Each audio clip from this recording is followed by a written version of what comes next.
So you will look for a pullback. So in this case, we have this big push to the upside, an inefficient move gets filled, price comes back into previous support and resistance level, but holds above the previous high. So this is a key point here. We want to make sure the price over here holds above this previous high.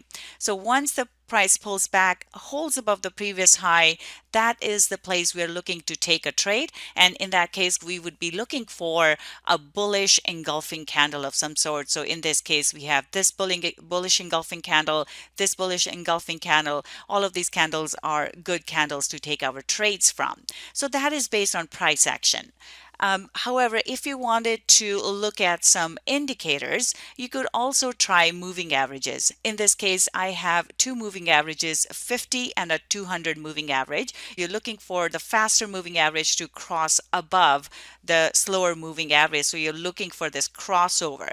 Once the 50 crosses over the 100 or the 200, in this case, we will look for an entry. So in this case, price crosses here, so you likely get your entry after this candle here, which is completely fine. This is another bullish engulfing candle. So once the price crosses over, once the price holds above the support and resistance area, previous high here, and we see our moving averages cross, it's time to get into a trade. So we would get into our trade over here, and then we stay with the trade, and we are looking for previous high to be met or for price to go into the next level.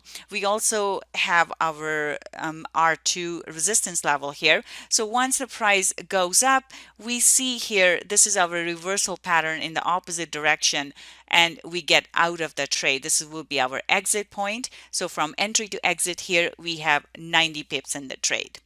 So just to recap, in terms of a momentum trade, we are looking to go with the trend. So we're looking for a good level for a pullback so that we can go in with the trend. In this case, the trend is to the upside. We do see a push to the upside and then a pullback after that. The important thing to remember about this pullback is that it holds above the previous high.